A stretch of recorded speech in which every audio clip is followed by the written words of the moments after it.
Hello, my friend, and welcome to the Sleepy Scholar. Tonight, we are going to rest our minds on something enormous and gentle at once: the Kodiak bear. Not as a fact to memorize, not as a creature to fear, but as something closer to a mountain that learned how to breathe. Imagine an entire island's worth of salmon and rain and old spruce forest, folded down over centuries into a single slow, padding shape, fur the color of wet driftwood, moving through fog the way a held breath moves through a quiet room. That is what we'll be wandering through tonight. Something vast, dressed up small enough to walk on 4 legs. You may have had a long day. Maybe your thoughts have been running ahead of you since morning, circling the same worries, replaying the same conversations. That's all right. You don't have to bring any of that here. Some nights the mind doesn't want a lullaby, and it doesn't want to count sheep. It wants something a little more interesting to rest on, something with texture and weight, so it finally has permission to slow down. That's what tonight is for. There is nowhere else you need to be right now. We're not in a hurry. We'll wander gently through the misty islands off the coast of Alaska, through fish-heavy rivers and long winters underground. And if you fall asleep in the middle of a sentence, that's not just allowed, that's the whole point. And if these gentle journeys ever help you drift off, you're welcome to like or subscribe, only if it feels good to do. It simply helps other sleepy souls find their way here too, into this same quiet room. Before we begin, let's take care of your body for a moment. Let your shoulders drop just slightly away from your ears. You don't have to force this. Just notice them and let them soften on their own, the way snow settles instead of falls. Let your jaw unclench. Let your tongue rest heavy at the bottom of your mouth. Let your forehead smooth out, as if someone gently pressed the worry out of it with the flat of their palm. Let your breathing slow down, not by trying, but by simply allowing it in, and then a longer, looser out. There is no correct way to breathe right now. There is only your way tonight, unhurried. You don't need to remember anything I say. You don't need to follow the thread all the way through. Nothing here is a test, and nothing will be asked of you afterward. If your mind wanders off halfway through a sentence, let it wander. It's allowed to leave and come back, or to leave and not come back at all, sinking instead into something softer and wordless. So let your mind drift as we begin. Some bears are so large that when they stand, they change the shape of the horizon. On Kodiak Island, off the southern coast of Alaska, there lives a bear that has been quietly separated from the rest of the world for about 12,000 years. When the last ice age ended and the glaciers pulled back like a tide going out, they left this cluster of islands standing alone in the sea, and a small population of brown bears was left behind on them, cut off from the mainland by cold water and distance. Ever since, they have been growing into their own particular shape, their own particular size, own particular way of being a bear. They are today one of the two largest kinds of bear on Earth, rivaled only by the polar bear that drifts on ice far to the north. A large adult male, standing fully upright on his back legs, can reach 10 feet into the air, taller than a doorway, taller than most rooms. On all 4 feet, ambling along a riverbank, he can weigh as much as a small car, most of that softened into thick fat built for sleeping through a long winter. And yet, for all that size, there is something almost domestic in how the bear spends most of its day, eating, resting, wading in cold water, watching the light change over the water. Your own body, too, is shaped by where it has lived, by what it has had to eat, by the specific corner of the world that raised it. Somewhere in you is a quieter version of the same slow, patient shaping the islands gave the bear. But that is only one small part of the story. 12,000 years is a strange length of time to hold in your head. So let's shrink it down for a moment. If you imagine all of human civilization, every pyramid, every empire, every book ever written, as a single long hallway, the isolation of the Kodiak bear would stretch back further than the beginning of that hallway. The bears were already alone on their island before the first cities were built anywhere on Earth, before writing existed, before anyone had domesticated wheat. Genetically, this isolation shows. Scientists studying the DNA of Kodiak bears have found that they are distinct enough from mainland brown bears to be classified as their own subspecies, Ursus arctos middendorfi, named quietly after a 19th century naturalist who catalogued the wildlife of the far north. 12,000 years of island life, with no new bears wandering in and no old bears wandering out, is enough time for a population to drift into its own version of a species, larger skulls, on average, than their mainland cousins, and a slightly different rhythm to their year, tuned closely to the salmon runs that surround their shores. There's something comforting in that kind of drift. Nothing dramatic happened to make the Kodiak bear what it is. No single event, no single choice. Just time and isolation and small adjustments repeated over and over, generation after generation, until an entirely new creature quietly existed where an old one used to be.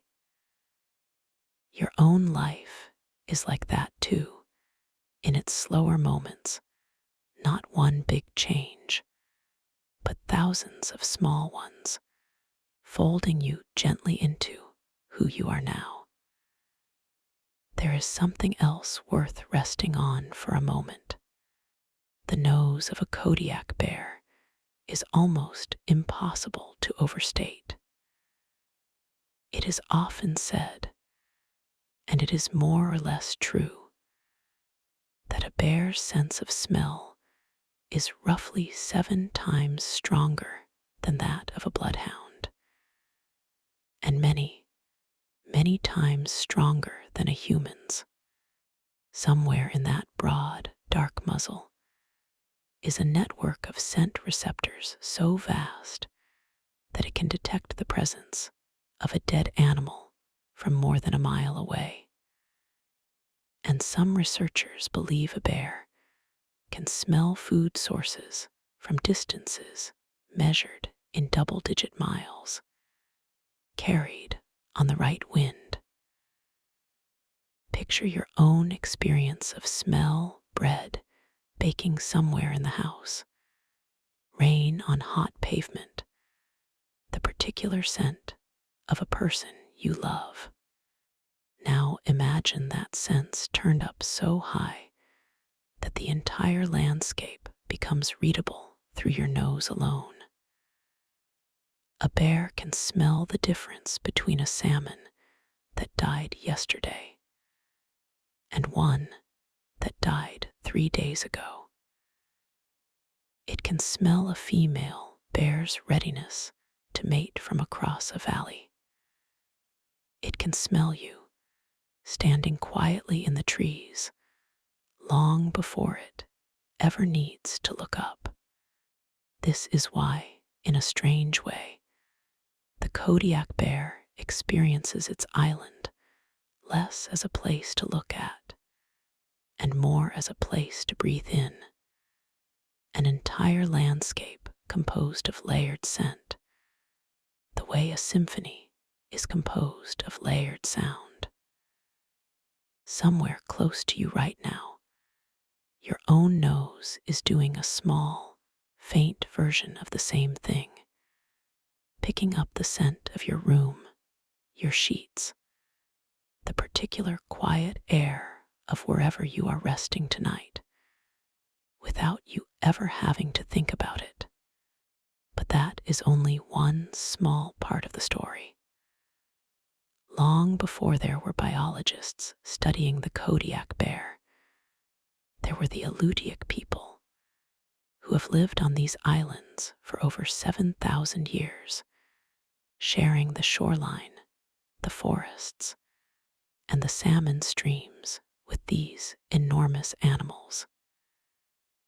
In Alutiiq tradition, the bear was never simply prey or simply danger. It was regarded as a being of tremendous power and intelligence, sometimes spoken of as closely related to humans in spirit, capable of shedding its bear shape the way a person sheds a coat. Hunters who took a bear did so with elaborate rituals of respect, words spoken to the animal's spirit, care taken with how the body was treated, an understanding that the bear had allowed itself to be taken rather than simply been overpowered. This wasn't superstition so much as a working relationship, built over thousands of years of close proximity. The Alutiiq needed to understand bear behavior with extraordinary precision, simply to survive alongside such an animal, where it would fish, when it would be irritable, how a mother with cubs would react, which trails belonged, by unspoken agreement, more to the bears than to the people. That kind of deep, patient attentiveness to another creature is rare now. In a world where most of us live at a distance from the animals around us, but it lingers in how modern researchers still study these bears today. Quietly, from a distance, learning the rhythms of an animal too large and too old a resident of the island to ever really be tamed, only understood. There is something else worth resting on for a moment. A Kodiak bear does not simply go to sleep for the winter the way a chipmunk or a ground squirrel does. What it does is stranger, and in some ways more remarkable than true hibernation. For roughly 5 to 8 months of the year, depending on the weather and the abundance of the previous summer's food, A Kodiak bear will retreat into a den, often dug into a hillside, sometimes tucked beneath the roots of an old spruce tree, and enter a state scientists now call walking hibernation or torpor. Its heart rate can drop from around 50 beats per minute down to as few as 8 or 9. Its body temperature dips only slightly by a few degrees, much less dramatically than in smaller hibernators, allowing the bear to rouse quickly if it needs to. And remarkably, during this entire stretch, the bear does not eat. It does not drink. It does not urinate, its body having developed a way to recycle its own waste into usable protein. If it is a pregnant female, she will give birth in this state, half asleep, in the dark, in the cold, and begin nursing cubs before she has properly woken up herself. There is something almost meditative in this. An entire season spent not eating, not moving, simply existing quietly inside the earth, letting the body do what it already knows how to do without supervision. Your own body, every night, does a smaller version of the same trick, repairing itself, sorting through the day, settling its chemistry, all without your permission or effort, simply because it already knows how. But that is only one small part of the story. Before any of that, winter stillness can happen, though. A Kodiak bear has to eat an almost unbelievable amount of food. In late summer and early autumn, as the salmon runs reach their peak, a bear enters a state called hyperphagia, a kind of biological hunger switch that flips on and drives it to eat nearly around the clock.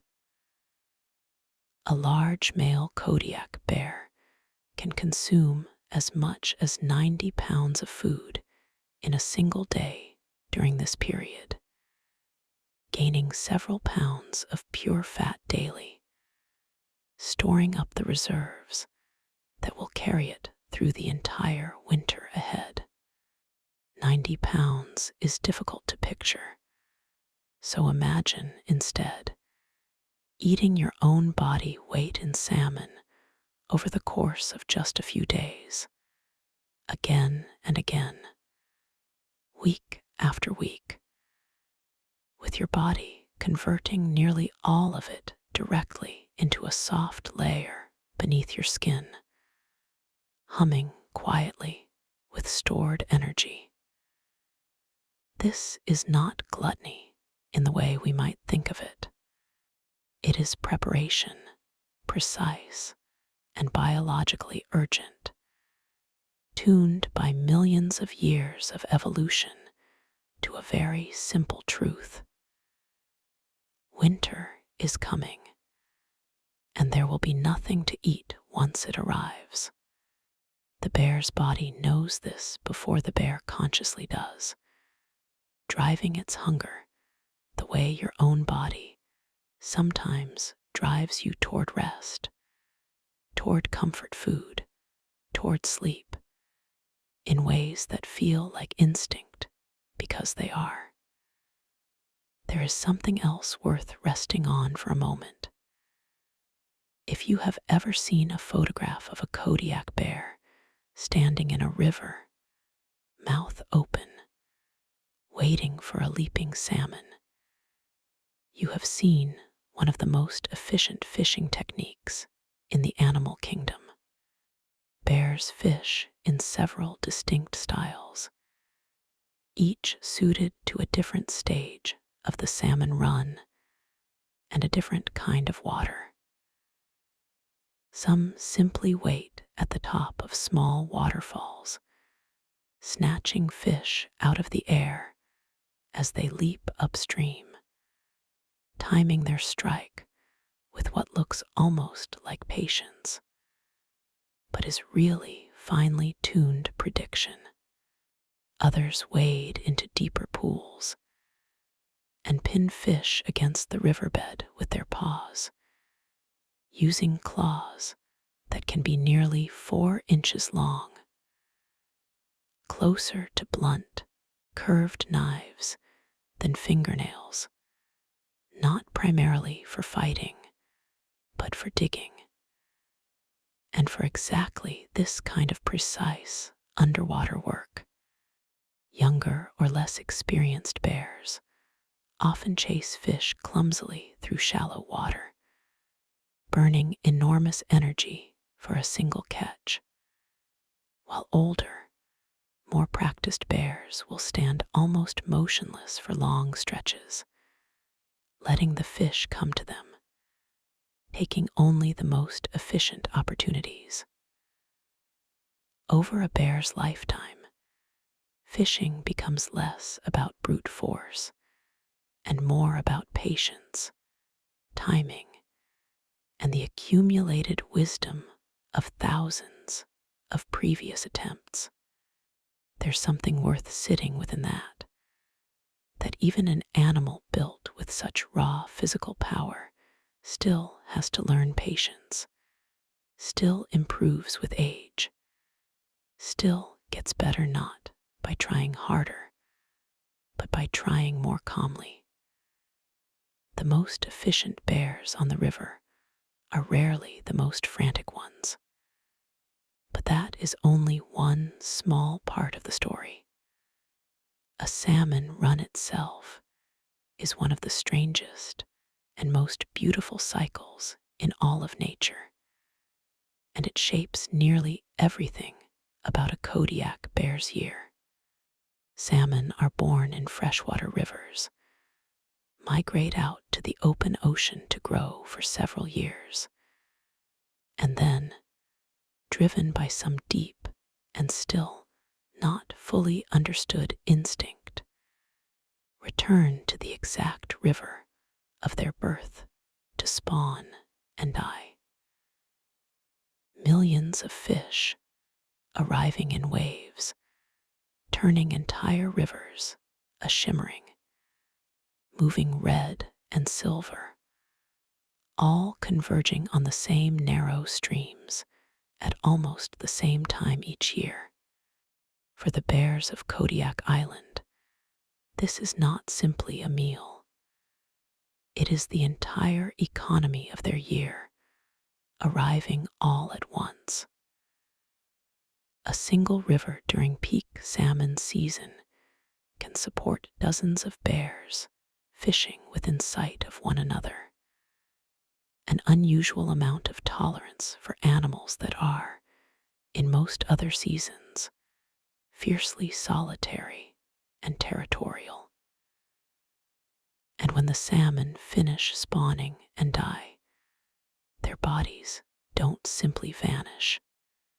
Bears drag partially eaten carcasses into the surrounding forest, and what they don't finish is consumed by eagles, foxes, and eventually by the soil itself. The nutrients from the ocean slowly working their way up into the roots of the trees along the riverbank. In a very real chemical sense, the forests of Kodiak Island are partly built from the ocean, delivered upstream inside the bodies of salmon, and then delivered onto land inside the bodies of bears. There is something else worth resting on for a moment. Despite their size, Kodiak bears are remarkably good swimmers, capable of crossing wide channels of open, cold ocean water between islands.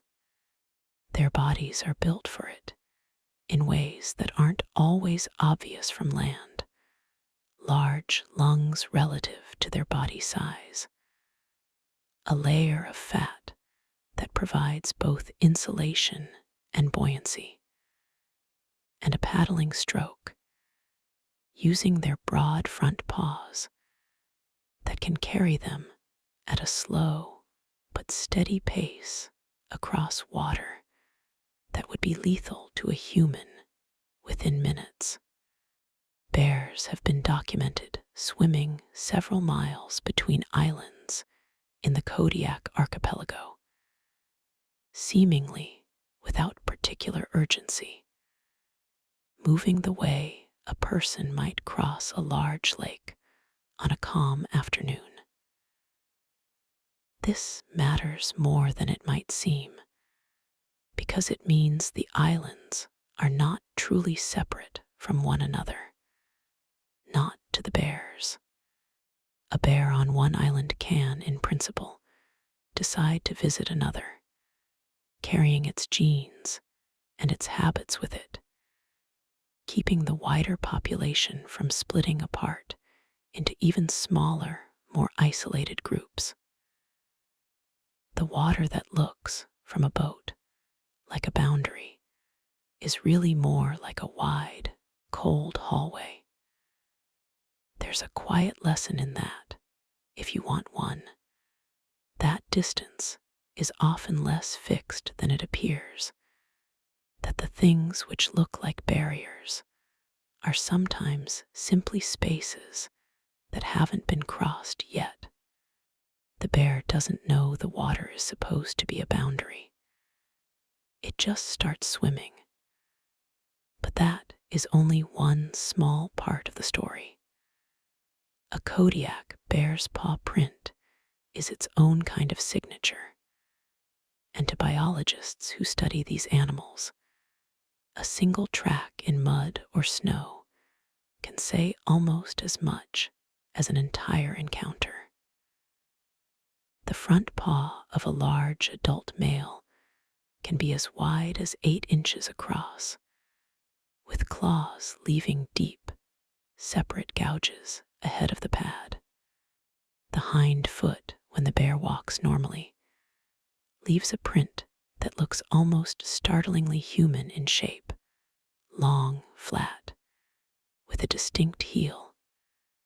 Because, like humans, bears are plantigrade walkers, meaning they walk with their whole foot flat on the ground rather than up on their toes, the way a dog or a cat does. This flat-footed walk is part of why a bear's gait looks, from a distance, oddly familiar, almost like a person in a heavy coat. It also means their standing posture, when they rise up on their back legs, is more stable and more natural for them than it looks. Not an aggressive display in itself, as is often assumed, but usually simply the bear trying to see, hear, or smell something better over tall grass or brush. Researchers on Kodiak Island can often estimate a bear's age, sex, and rough size just from its tracks, building a kind of quiet, ongoing census of the population without ever needing to see the animals themselves. In a way, the whole island is covered in a long, slow conversation written in mud, one that the bears themselves never intended to have and never read back. There is something else worth resting on for a moment. Not all Kodiak bears look quite the same, and their coats can shift through a surprisingly wide range of browns. Some are a deep, almost chocolate brown, dark enough to look black in low light. Others are a lighter, sun-bleached blonde, especially by late summer. After months of exposure to salt air and daylight have faded the tips of their fur, many fall somewhere in between, a rich cinnamon or amber, sometimes with a slightly darker undercoat showing through, sometimes with a pale golden ruff around the shoulders that catches the light when the bear moves. This color variation isn't tied cleanly to age or sex the way you might expect. A mother and her cubs from the same litter can display noticeably different shades. Much of it seems to come down to individual genetics, along with how much a particular bear's coat has weathered under the sun and rain of a given season. Every autumn, when bears begin to molt their old coats in preparation for a fresh winter layer, the process happens unevenly, leaving some bears looking patchy and rough for a few weeks, as if caught mid-change before the new, denser fur fully grows in. There's something gentle in imagining that even an animal this powerful has ordinary, unglamorous seasons, weeks of looking a little worn, a little uneven, simply because that's what changing takes. You don't have to look finished all the time either. Not even the Kodiak bear does. But that is only one small part of the story. The claws of a Kodiak bear are not, as people often imagine, primarily weapons. They are, first and foremost, tools. Long, thick, and only slightly curved. A Kodiak bear's claws are used constantly for digging, unearthing roots, tubers, and the nests of ground squirrels, turning over rocks along the shoreline to reach clams and mussels, excavating a winter den out of a hillside with what amounts to raw physical patience, scoop after scoop, over the course of days. Unlike a cat's claws, a bear's claws don't retract, and they wear down naturally through this constant digging and walking, rather than through any deliberate sharpening. This means that, in a strange way, a bear's daily life is written into the shape of its own claws. A bear from a rocky, muscle-rich shoreline will often show more wear and different shaping than a bear from an inland area that spends more time digging for roots. The tool shapes itself to the work, and the work, over a lifetime, reshapes the tool. There's a quiet parallel here to how our own habits leave marks on us too. Not visibly, most of the time, but in the shape of what we've grown accustomed to reaching for, digging into, working at, day after day, until it becomes part of how we are built, rather than simply something we do. There is something else worth resting on for a moment. Kodiak bear cubs are born astonishingly small, especially compared to the size their mothers will grow to be.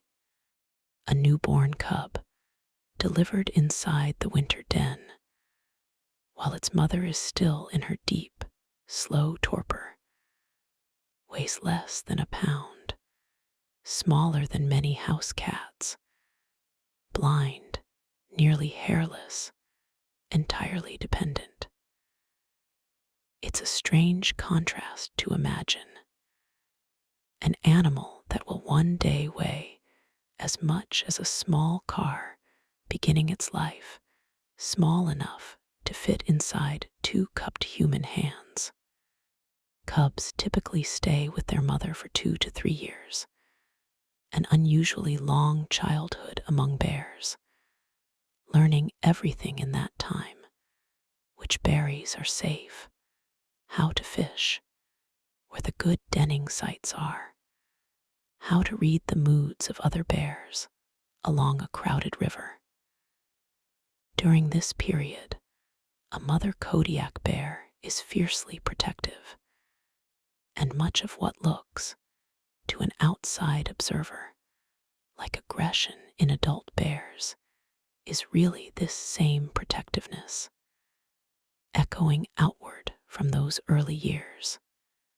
Eventually, the mother will separate from her nearly grown cubs, sometimes abruptly, driving them off so that she can breed again and begin the cycle anew. It's a hard transition for the young bears, who must suddenly fend entirely for themselves after years of guidance.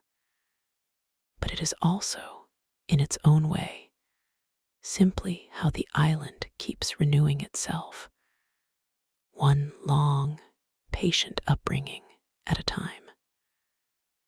But that is only one small part of the story. Bears communicate far more than most people realize, though rarely with anything resembling a growl or a roar from the movies. Much of a Kodiak bear's communication happens through scent, marking, rubbing against particular trees, along well-used trails, leaving behind a chemical signature that other bears can read like a name tag. These bear trees, often found along salmon streams, can accumulate the scent of dozens of different bears over years, becoming something like a shared, ongoing bulletin board, updated season after season by animals that may never actually meet each other face to face. Vocally, bears use a range of quieter sounds: huffs, jaw-popping, low moans, and soft, chuffing noises between a mother and her cubs, closer to a conversation than a threat display. True roaring, the kind associated with aggression in films, is actually rare and typically reserved for genuine, serious conflict, which bears generally try hard to avoid, since fighting risks injury that could be fatal to an animal that needs to be at full strength for winter. Much of bear body language, instead, is about de-escalation: a lowered head, a sideways posture, deliberately avoiding direct eye contact, all ways of saying, without words, "I don't want trouble here." For all their size and power, Kodiak bears spend far more energy trying to avoid conflict than starting it. There is something else worth resting on for a moment. The teeth of a Kodiak bear tell the story of an animal that isn't quite a predator and isn't quite a grazer, but something flexible in between. Their large canine teeth, sharp and prominent, are suited for gripping and tearing flesh. Salmon, the occasional deer fawn, carrion found along the shoreline. But tucked behind those canines are broad, flattened molars, closer in shape to the teeth of an animal built for grinding plants, berries, roots, and grasses. This dual toolkit reflects the reality of a Kodiak bear's diet, which, depending on the season, is often made up mostly of vegetation, not meat. In spring, when bears first emerge from their dens, salmon aren't yet running, and there is little meat available anywhere on the island. Instead, bears feed heavily on newly sprouted sedges and grasses in meadows and estuaries, along with the emerging shoots of skunk cabbage, one of the very first plants to appear after the snow retreats. Only later in the year, as berries ripen and salmon return, does the diet shift towards something richer and more calorie-dense. This flexibility, a body equipped for both meat and plants, shifting its whole approach to eating based on what the season offers, is part of what has allowed Kodiak bears to thrive on a set of islands with a shorter, harsher growing season than much of the mainland. They aren't rigid specialists. They are patient, adaptable generalists, built to take whatever the island currently offers and to wait quietly for the rest. But that is only one small part of the story. Kodiak Island itself, the bear's entire world, is a place shaped by fire and ice in roughly equal measure. The island sits along the Pacific Ring of Fire, a long, curving zone of volcanic and tectonic activity that circles much of the Pacific Ocean. Earthquakes are common here, and the island's rugged, mountainous terrain, steep green slopes rising straight out of cold water, deep fjords cutting into the coastline, was carved not only by ancient glaciers, but by the slow, ongoing collision of tectonic plates beneath the sea. The climate is what's often called maritime subarctic, cooler and wetter than most people imagine when they picture Alaska, with heavy fog rolling in off the ocean for much of the year, and rainfall that can exceed 80 inches annually in some areas, feeding the dense spruce forests, the wide alpine meadows, and the countless streams that make the island such rich bear habitat in the first place. It's a landscape built almost perfectly, if unintentionally, for an animal like the Kodiak bear. Enough rain to keep salmon streams full, enough cool weather to keep insulating fat useful for most of the year, enough isolation to keep the population undisturbed by mainland predators or competition. The island didn't design itself around the bear, but over 12,000 years, the bear slowly folded itself into exactly the shape the island offered. There's something else worth resting on for a moment. Not every Kodiak bear that emerges from its den in spring is met with immediate, easy food. And this early season is, in some ways, the hardest part of the bear's year.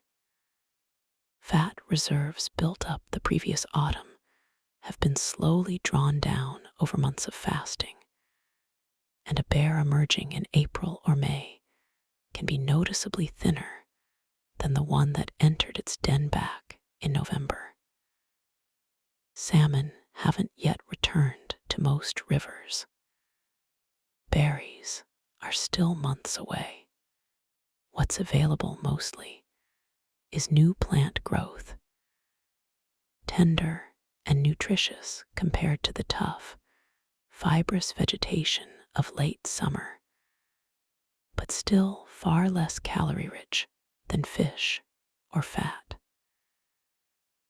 This is often when bears are seen foraging along beaches at low tide, turning over rocks for mussels, clams, and the occasional stranded fish, or grazing in coastal meadows on the season's first green shoots. It's a quieter, more patient kind of feeding than the frantic hyperphagia of autumn, less about packing on weight and more about simply getting by, holding steady until the richer months arrive. There's a kind of honesty in that seasonal rhythm that even the biggest, best adapted creature on the island has lean months, has to make do with less, has to wait. Abundance doesn't arrive constantly. It arrives in its own season, and the in-between time, however plain, still has to be lived through. But that is only one small part of the story. The eyes of a Kodiak bear are often underestimated, overshadowed by its extraordinary sense of smell. But bear vision is more capable than popular imagination usually allows. Bears can see in color, distinguishing between shades in a way that helps them identify ripe versus unripe berries at a distance, a skill that matters a great deal during the intense berry feeding of late summer. Their close-range vision is sharp enough to notice small movements and details, and while their distance vision was once assumed to be poor, more recent observation suggests bears can recognize shapes and movement from a considerable distance, particularly anything unusual against the landscape's normal patterns. What bears lack, more than raw visual sharpness, is reliance on sight as their primary sense. Smell comes first, hearing second, and sight is often used to confirm or investigate something the nose or ears have already flagged. This is part of why a bear that stands upright, staring in a particular direction, is very often simply trying to get a better look at something it has already smelled or heard, rather than preparing to charge, as is so often assumed. It's a useful reminder that the world can be read through many different senses in many different orders, and that the sense we humans lean on most heavily, sight, is only one possible way of building a picture of what's out there. The bear builds its picture mostly through the air and only checks the details with its eyes. There's something else worth resting on for a moment. Kodiak bears are, for most of the year, deeply solitary animals, and this makes the crowded rivers of salmon season all the more remarkable. Outside of mothers with cubs, adult bears typically avoid one another, maintaining loose, overlapping territories that shift gradually with the seasons and the availability of food. But during the peak of the salmon run, dozens of bears, strangers, competitors, occasionally even rivals from previous encounters, will fish within sight of one another along the same stretch of river, tolerating a closeness that would be unthinkable at any other time of year. This temporary tolerance is governed by a surprisingly intricate social hierarchy, mostly communicated through posture, positioning, and subtle body language rather than open conflict. Larger, older males typically claim the most productive fishing spots, the tops of small falls, the deepest, calmest pools, while younger bears and mothers with cubs fish in less favorable, often more dangerous shallow water, trading efficiency for safety and distance from potentially dangerous adult males. Researchers who study these gatherings sometimes describe them almost like a temporary, unspoken agreement, a seasonal truce renewed every year, allowing an otherwise solitary animal to share, however uneasily, in a resource too abundant and too important to fight endlessly over. It only lasts a few weeks at any given river. Then, as the salmon runs slow, the bears drift apart again, back into their separate, quieter lives. But that is only one small part of the story. The Kodiak National Wildlife Refuge, established in 1941, covers roughly 2/3 of Kodiak Island and exists specifically to protect this population of bears and the wild salmon systems they depend on. The refuge was created after growing concern that unregulated hunting and development might permanently reduce the bear population, and it remains, today, one of the most significant protected habitats for brown bears anywhere in the world. Inside its boundaries, the land is largely left to its own rhythms. Rivers allowed to flood and shift naturally, forests left uncut, human presence kept deliberately light and seasonal. This protection has allowed the Kodiak bear population to remain remarkably stable, with an estimated 3,000 bears living across the archipelago today. One of the highest densities of brown bears found anywhere on Earth.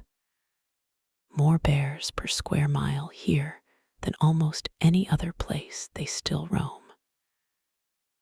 That density is only possible because the island's resources, especially its salmon, are abundant enough to support it, and because the bears, most of the year, are simply left alone. There's something worth appreciating in the quiet success of a decision made generations ago. A choice made by people who would never personally benefit from it, to simply leave a place and its creatures room to continue as they always had. Sometimes the kindest thing a decision can do is nothing at all deliberately, and let what was already working keep working. There is something else worth resting on for a moment. Every autumn, before the salmon are gone, and before the first real snow, Kodiak bears begin the careful, physically demanding work of choosing and building a den. Most dens are dug into steep, well-drained hillsides, often at higher elevations, chosen specifically so that snow accumulation will insulate the entrance without causing dangerous flooding or collapse.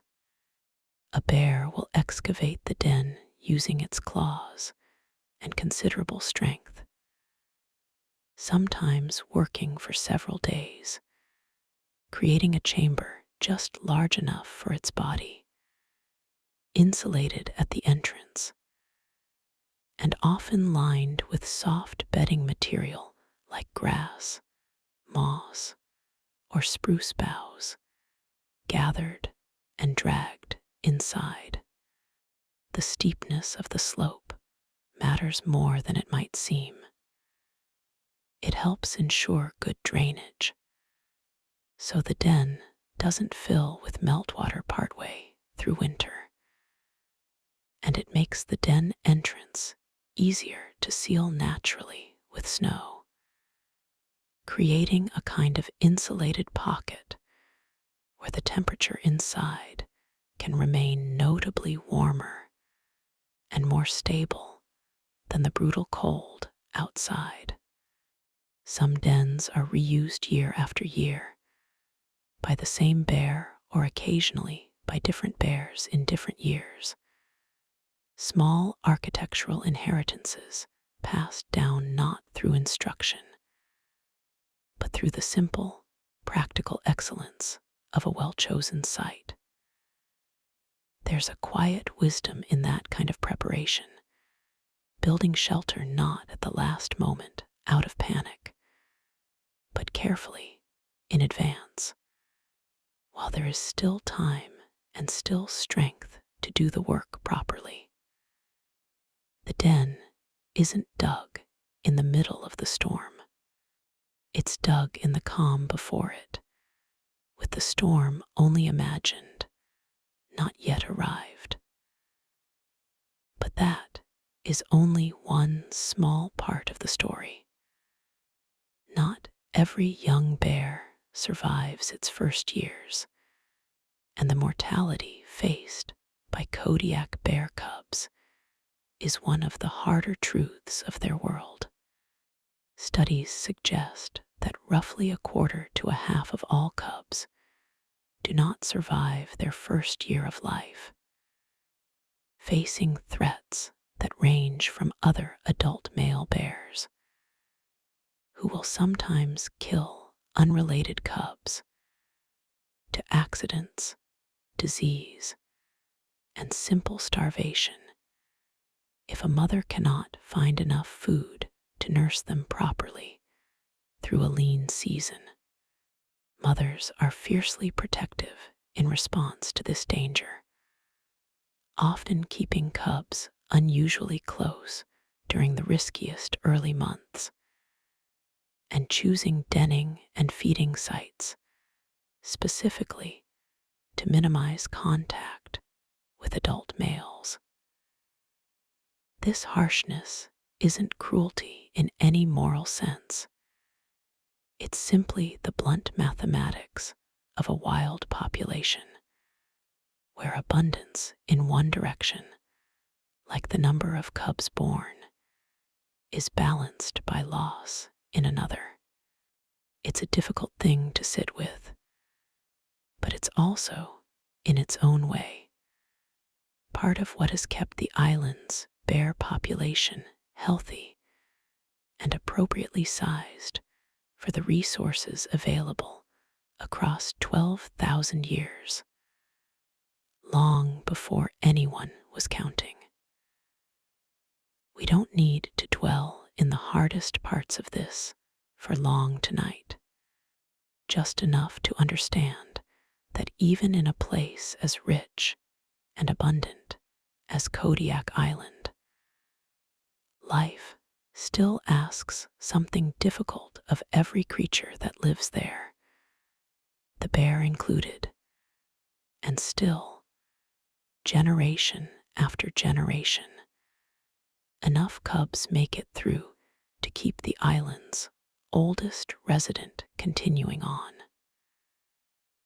There is something else worth resting on for a moment.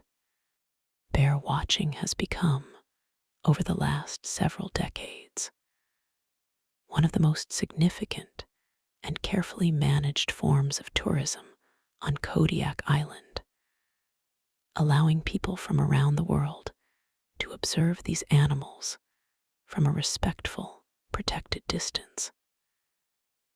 Guides who lead these trips often spend entire careers learning the particular habits of specific bears, recognizing individuals by scars, coloring, posture, and behavior the way you might recognize a familiar face in a crowd.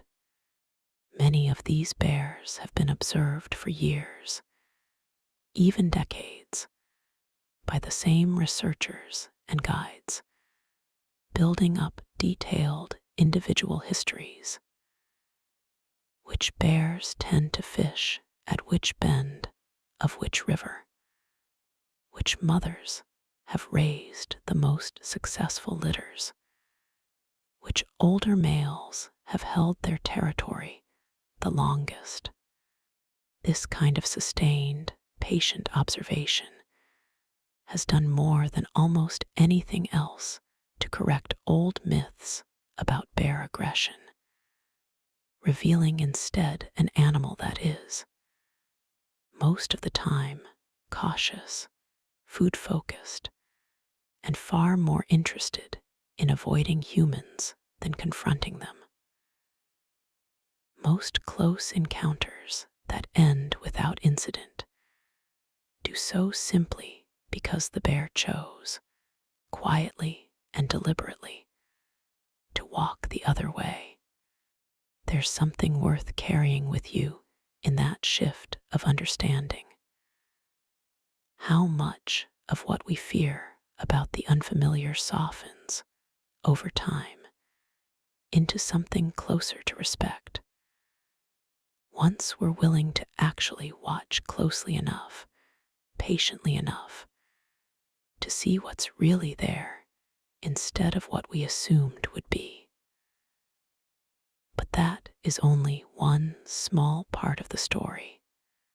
The fur trade of the 18th and 19th centuries brought the first sustained wave of outside pressure onto the Kodiak bear population.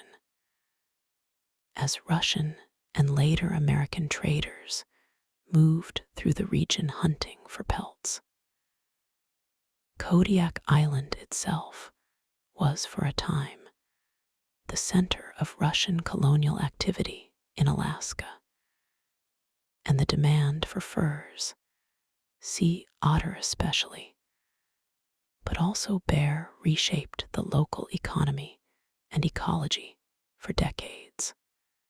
Bear hunting during this period was largely unregulated, and though the island's bears were never hunted to the brink the way sea otters nearly were, the pressure was real, and it left its mark on how wary the population became of humans, a wariness that, in some ways, persists in bear behavior even today. By the early 20th century, growing awareness of dwindling wildlife populations across Alaska led to the first conservation efforts, eventually culminating in the establishment of the wildlife refuge decades later. It's a familiar pattern in the story of many wild places, a period of unregulated pressure, followed, sometimes just in time, by a shift toward protection and restraint, driven by the slow recognition that abundance is not automatically permanent. Kodiak bears, unlike some other iconic species of that era, were fortunate enough to have that shift arrive before their numbers collapsed entirely. The island's remoteness helped, but so did a change in how people, over time, came to see the value of leaving something wild largely alone. There is something else worth resting on for a moment. Among the many berries that ripen across Kodiak Island in late summer, few matter more to the bears than the salmonberry and the elderberry. Arriving in a loose, overlapping succession that stretches the berry season out over many weeks. Salmon berries, bright orange red and soft, ripen first, often in July, growing thickly along forest edges and stream banks. Bears will spend hours moving slowly through berry patches, stripping branches with surprising gentleness given their size, consuming thousands of berries in a single sitting. Later in the season, elderberries and other varieties ripen, extending the window of high-calorie fruit available just as the animals are entering the most intense phase of pre-winter feeding. Interestingly, berries serve a purpose beyond simple nutrition. The seeds pass through a bear's digestive system largely intact, and as bears range widely across the island in search of the next patch, they end up distributing berry seeds along with a small packet of natural fertilizer across enormous distances. In this way, the bear doesn't just eat the island's berries. It plants next year's without ever intending to, simply by moving through the world doing what it needs to do to survive. There's something quietly beautiful in that kind of accidental generosity, an act with no intended kindness in it at all, that nonetheless leaves the world a little richer than it found it, purely as a side effect of an animal simply trying to get through its own year. But that is only one small part of the story. Male and female Kodiak bears live noticeably different lives, shaped by very different physical demands. Adult males, sometimes called boars, can weigh more than 1,500 pounds at their heaviest, roughly twice the size of adult females, called sows. This size difference influences nearly everything about how the two move through the island.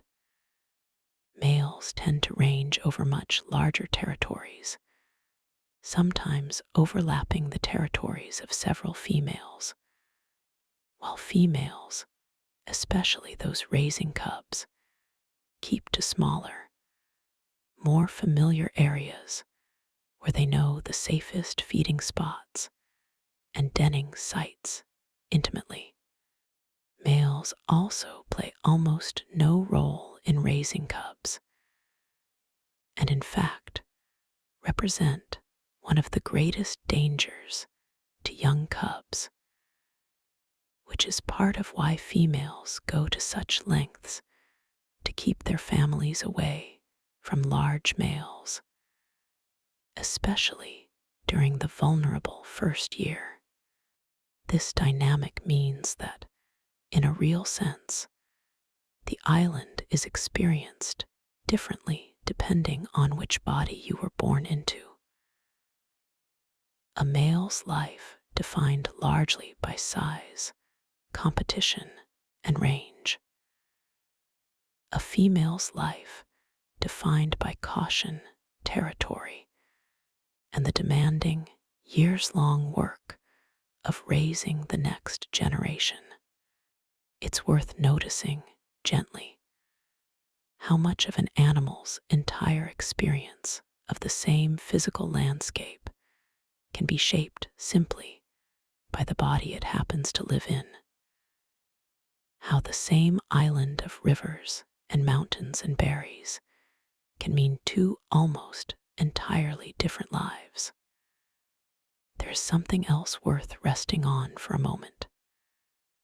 Kodiak bears are, perhaps surprisingly, quite intelligent, capable of a level of problem solving and memory that continues to surprise the researchers who study them closely.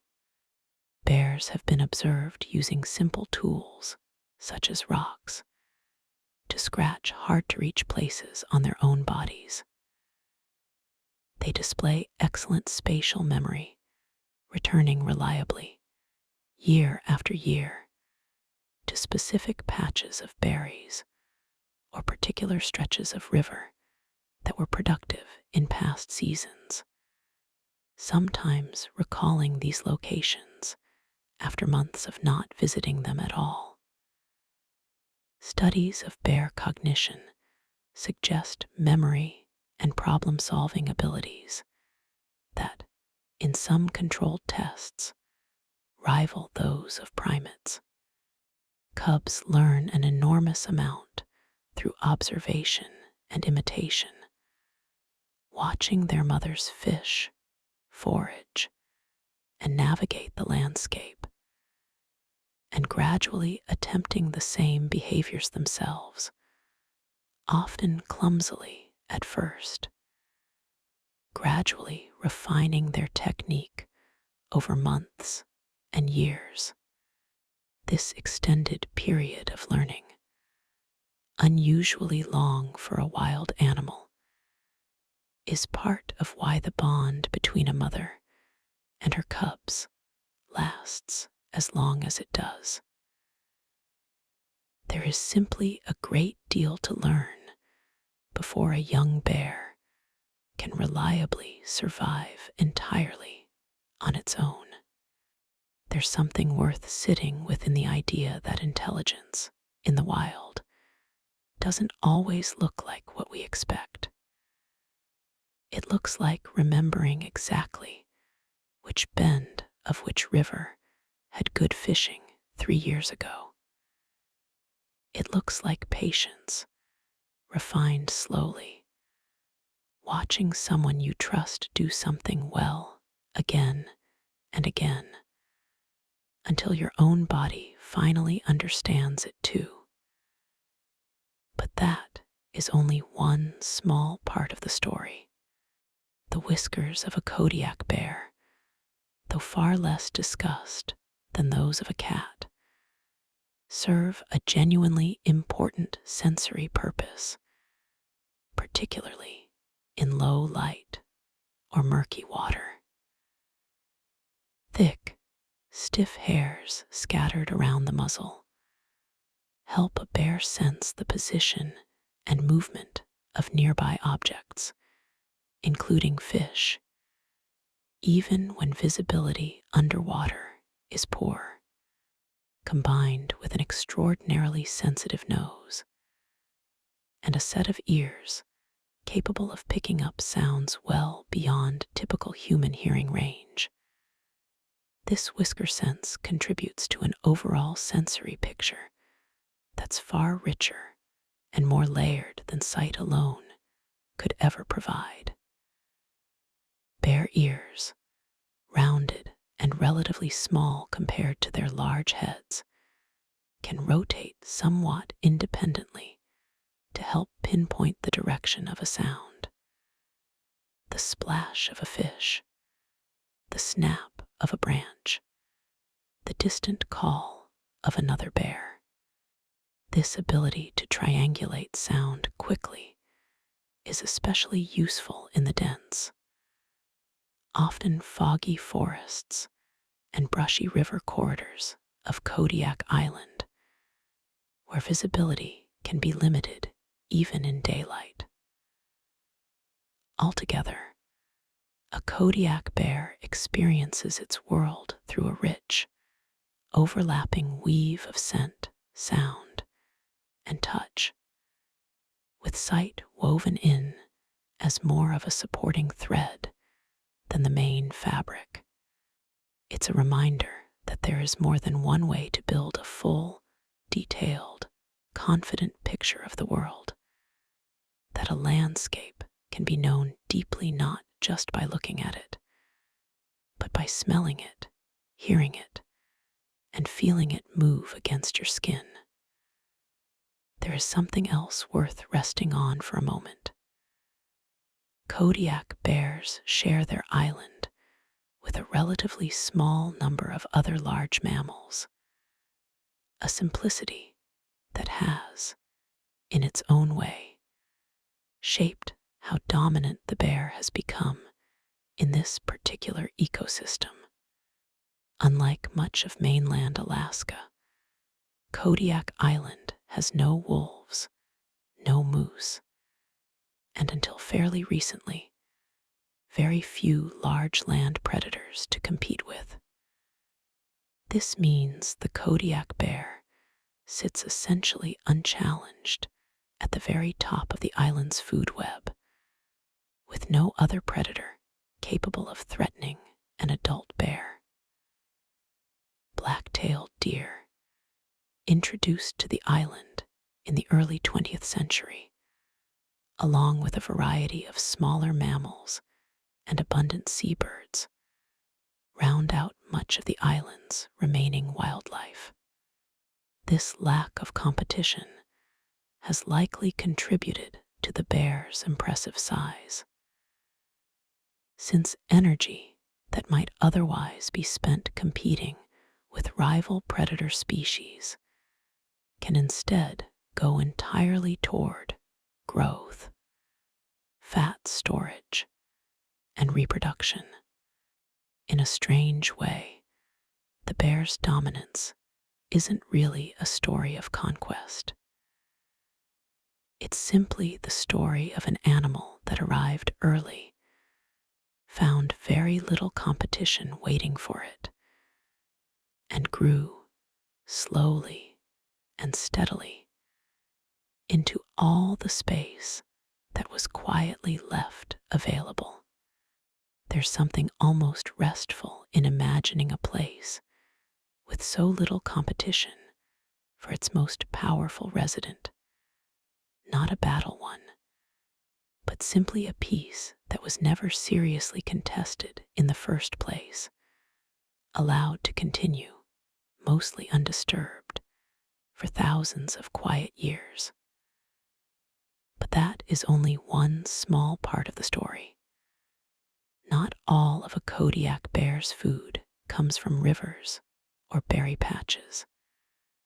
The shoreline itself, especially at low tide, offers a surprisingly rich and varied menu. Bears will patiently work their way along rocky beaches, flipping stones with their paws or claws to expose small crabs, turning over larger rocks to reach mussels and barnacles clustered beneath, and digging into sand and mud at low tide to unearth clams, sometimes locating them with remarkable precision, apparently guided by scent or subtle surface disturbances invisible to a human eye. This coastal foraging becomes especially important during lean periods, such as early spring, before other food sources are fully available. Occasionally, bears will also feed on the carcasses of marine mammals that wash ashore, or scavenge along the tide line after storms, taking advantage of whatever the ocean happens to deliver. This willingness to shift fluidly between forest, river, meadow, and shoreline, adapting constantly to whatever food source is currently most reliable, is part of what makes the Kodiak bear such a remarkably successful and adaptable animal, capable of thriving across a wide range of conditions within a fairly compact island environment. There's a kind of resourcefulness worth admiring here, not a rigid reliance on one single way of getting by, but a willingness to read the immediate landscape carefully and take whatever it's currently offering, whether that's a leaping salmon, a ripe berry, or a clam buried quietly in cold, wet sand. There is something else worth resting on for a moment. The relationship between Kodiak bears and the surrounding forest is more intimate and more mutually shaping than it might first appear. The Sitka spruce forests that cover much of the island benefit directly from the presence of bears, primarily through the transfer of marine nutrients that bears carry inland from their salmon feeding.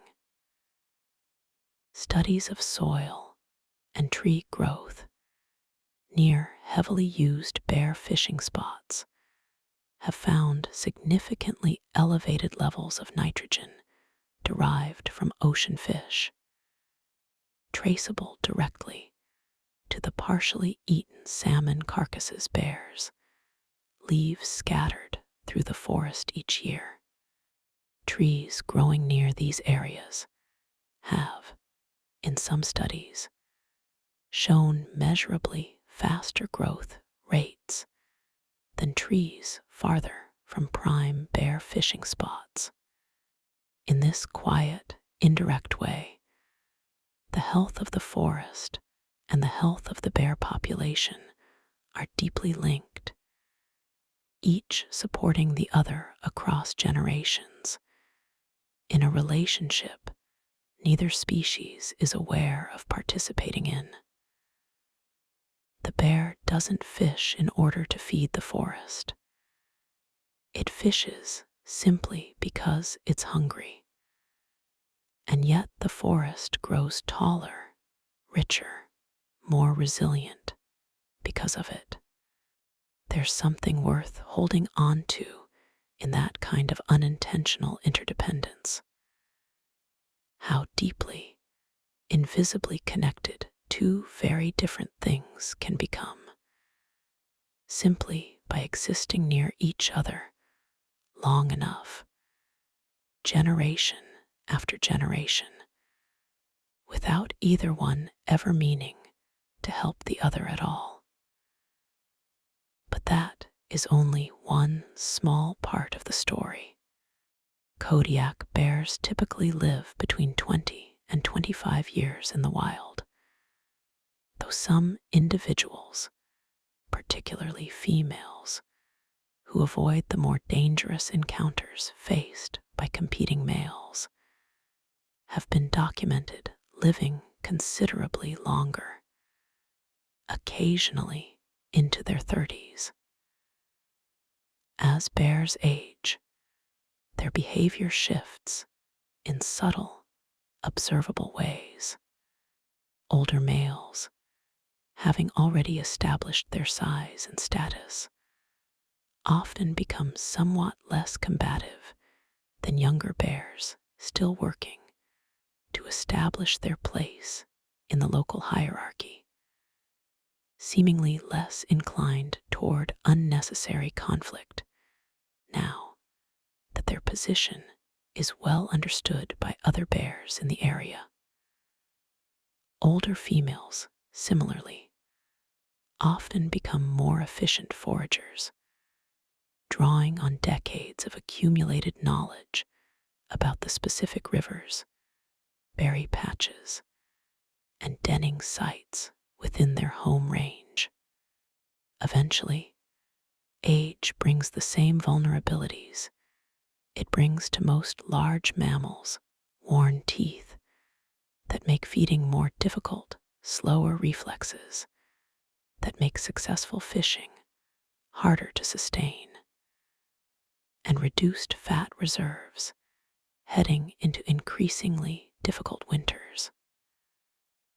Most wild Kodiak bears do not die of old age in any peaceful sense. More often, the gradual decline that comes with age eventually makes them vulnerable to the same harsh mathematics that shapes every part of their world. Still, 25 years is a substantial life, long enough for a single bear to witness generations of salmon runs, to raise multiple litters of cubs, to slowly become one of the older, more established residents of a particular stretch of river. Long enough, in bear terms, to become something like a familiar elder of the landscape. There is something else worth resting on for a moment. Predictive processing is a term researchers sometimes use to describe how minds, human minds, and to some extent animal minds too, actually work. Rather than passively receiving the world exactly as it is, a mind is constantly guessing, predicting what's about to happen next, and quietly adjusting itself when reality turns out to be a little different than expected. This is, in a strange way, part of why an anxious mind can feel so exhausting at the end of a long day. It has spent all day predicting, adjusting, predicting again, running countless small simulations of what might happen next, trying to stay one step ahead of an uncertain world. It's not a flaw in you. It's simply what a mind, any mind, is built to do. A slow, steady, unhurried voice like this one can help, in a small way, by giving that prediction machine something calm and reliable to lean on. No surprises coming, no sudden turns, nothing to brace for. Just the next gentle sentence, arriving exactly when you'd expect it to. Somewhere on Kodiak Island tonight, in the dark, a bear's own mind, quieter and simpler than yours, but not entirely unlike it, is doing something similar in its den, no longer predicting, no longer bracing, simply resting, trusting that the body knows exactly what to do next without needing to think about it at all. But that is only one small part of the story. Not every bear on Kodiak Island dens in the same kind of place, and the variety of denning sites reflects the varied terrain across the archipelago. Some bears choose classic hillside dens, dug directly into the earth on a well-drained slope. Others make use of natural cavities beneath large tree roots, particularly in older stands of spruce, where root systems have grown large and complex enough to create a partially sheltered space that requires only modest additional excavation. In rockier parts of the island, some bears den in natural rock shelters or crevices, lining them with gathered vegetation rather than digging a chamber from scratch. Snow depth plays an important role in a den's effectiveness, since a thick, even layer of snow over the entrance provides excellent insulation, sometimes keeping the interior of a den significantly warmer than the outside air, even during the coldest parts of winter. Bears seem to have some innate sense of which slopes and elevations tend to accumulate this kind of reliable snow cover. choosing den sites accordingly. Year after year, often returning to the same general area, even if not the exact same den. There's something worth noticing in how much careful, specific knowledge goes into something as simple sounding as finding a place to sleep for the winter. How much of what looks, from the outside, like simple instinct is really a quiet, practiced expertise, refined over years of trial, error, and paying close attention to what actually worked. There is something else worth resting on for a moment. Spring emergence from the den is a gradual process, not a single sudden event, and it can take Kodiak bears several days or even weeks to fully transition out of their winter torpor. Bears typically become more active inside the den in the final weeks before actually leaving it. And upon first emerging, they often remain sluggish, moving slowly, resting frequently nearby, sometimes returning briefly to the den for another day or two of rest before finally committing to the season ahead. Appetite, too, returns gradually rather than all at once, with newly emerged bears eating only modest amounts at first, their digestive systems needing time to fully reactivate after months of complete fasting. Mothers with newborn cubs are often among the last to fully emerge, since the cubs, born midwinter and still quite small and vulnerable, need extra time inside the relative safety and warmth of the den before facing the harsher, more exposed world outside. When they do finally emerge, cubs stay remarkably close to their mother, often within arm's reach, taking in an entire world of scent, sound, and light for essentially the first time in their short lives. There's something tender in imagining that first slow walk out of the den, an entire family blinking into daylight after a winter spent in complete darkness and stillness, taking their first uncertain steps into a spring none of them have properly seen yet together. But that is only one small part of the story.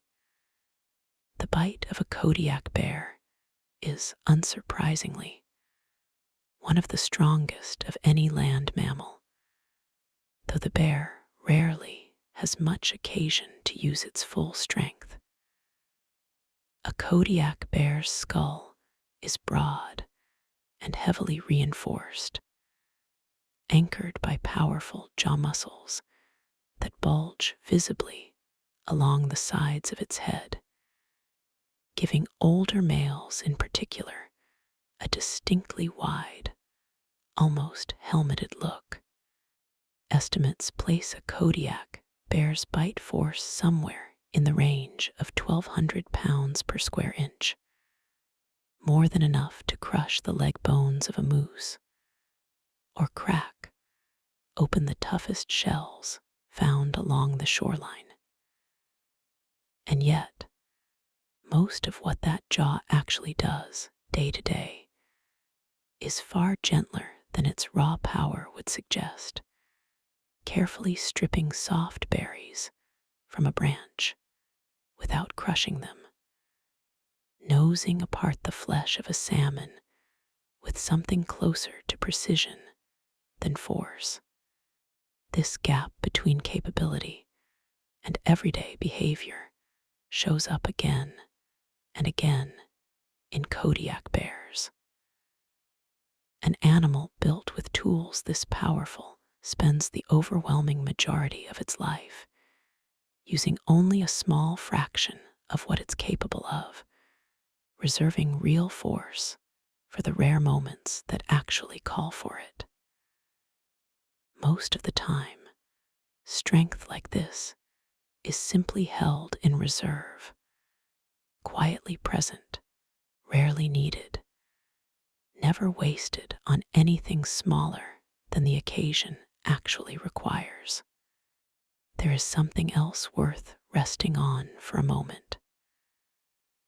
Researchers studying Kodiak bears today rely on a range of careful, mostly non-invasive methods to understand a population that would otherwise be almost impossible to observe closely across such rugged terrain.